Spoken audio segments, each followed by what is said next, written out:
Hi, I'm Heather, and this is a episode of Drive Time with Heather, and what I want to talk about is a project that I want to get off the ground. So the overarching idea is that it is an administrative assistant team that specifically that specializes in small content creators. So, basically people who aren't making much money with their content creating yet, but definitely have a lot that they want to get out there and are really having a hard time getting it done by themselves.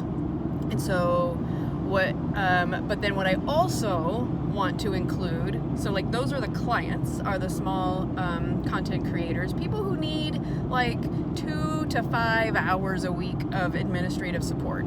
Like, it's really a small amount. It would be really hard for like one person who specializes in small content creators to really make enough work at only 2 to 5 hours a piece to support themselves. But if I had a team of people that were working on a whole bunch of different clients, then it could be much more viable. So that's who the clients are small content creators who need a couple of hours a week, 2 to 5 hours or so a week of administrative assistant support. So that's one level. But then the actual people who are doing the work, who are, like, say for example, a small YouTube channel content creator, like someone like myself. I have 5 YouTube channels.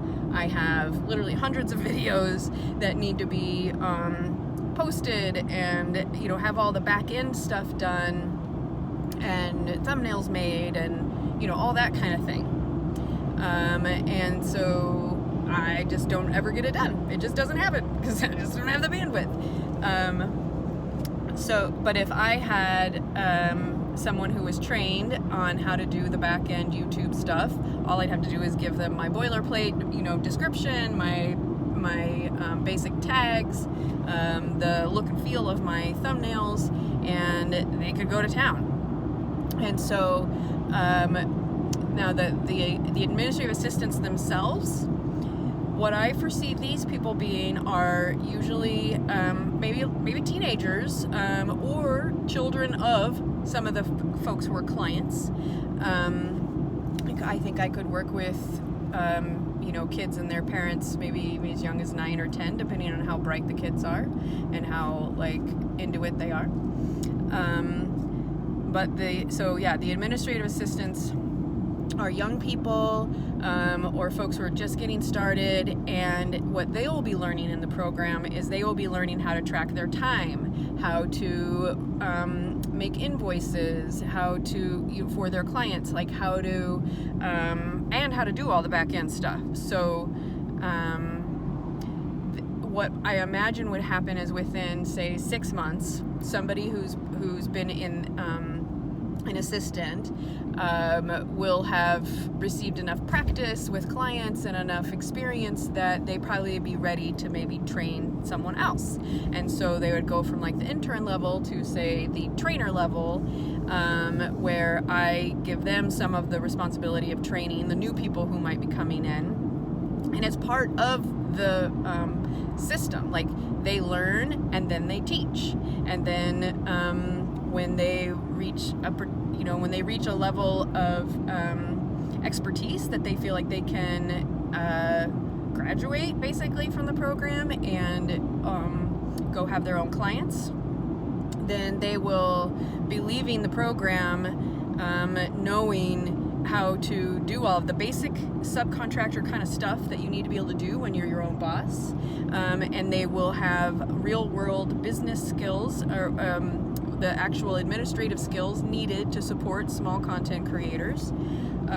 They will have had the experience of working with quite a range of clients, and then they can go off and charge much more. I do intend to pay the people who are coming in, for the kiddos who are coming in for, I don't want to call them kiddos, that was terrible, but they want to come in for the training. I want them to be paid. Even though I'm saying intern, I want it to be a paid internship, and they would get paid obviously more at the trainer level. So that's element 2. So element 1 is the clients, the small content creators. Element 2 are the people who are learning the back end skills, the administrative skills, and probably will move on within a year to go getting their own clients. Maybe some of the clients who we have been working with within the agency now need more than just a few hours of work, and they can work with some of the graduates of the program, so maybe I match them up. So it's another element. Element number 3 is that I intend to figure out a way that not all of the small content creators have to pay for the services. So what I imagine is there will be some who are willing and able to pay for the services, and they will be charged a reasonable rate for the work that's done. And then there will be folks who really need the help, but they are not able to pay anything, or maybe they pay a discounted rate. And so how I would cover the folks who aren't paying as much is either through donations, or maybe they do a work trade where they they receive the benefits of the program, and then they also I don't know, I'll figure something out. They bring in clients, or there's some way that they can do their own energy exchange, even if it's not in currency. But obviously we have to pay for everything somehow, and I'm not paying out of my pocket. So, but I want to make it really affordable for the small content creators themselves to be able to afford to use the services, as well as make enough money that I can pay the people from the get-go who are actually doing the work, even when they're in training. What I anticipate doing is the month of August, I have some I'm taking some workshops to kind of fine-tune my ideas and plans. And then in September, I have a 3-day intensive workshop that I'm hoping I'll be able to come out of that with basically a ready-to-go business plan. And I will then start working with I Fund Women, which is a fundraising platform specifically for women-owned companies, specifically for companies that aren't living yet, that aren't making, that aren't, that basically the idea behind the fundraising campaign is that, I shouldn't have to go into debt in order to start a business. And so, but if I have a real clear idea, a real clear plan on what the business itself will be, then I would go on a fundraising campaign to get the original round of funds that I would need in order to get started. And it also serves basically as a marketing campaign. So while I'm promoting the fundraising, I'm also market researching, what kind of results I'm getting from, what kind of interest I'm getting. I really have a hard time believing that this wouldn't be a concept that would fly. It feels really obvious to me that it will be an excellent concept.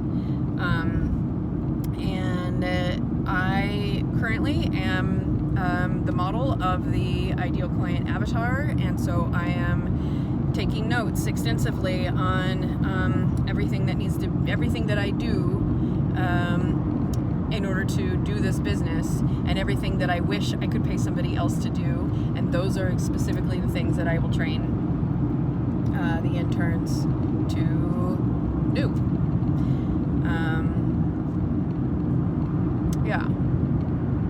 That's the basics. But I will also be able to bring in elements of like my Catalyst calls that I've been developing over the past couple of years, and which is kind of a what's the word that I'm trying to think of right now? It's accountability. It's like accountability with other people who are in a similar position as you, and it's relatively short-lived. It's like 4 weeks, an hour a week, and picking like one thing that you're going to definitely work on and make progress on, so that you can have a significant, a notable success within a month.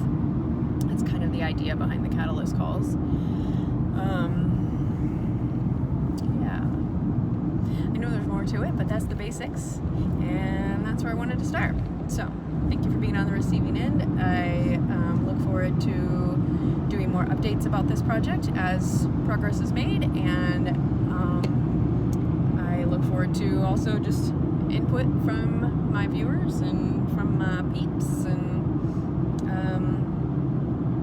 good ideas. But yeah, that's that one. Thanks for being on the receiving end. Have a great day.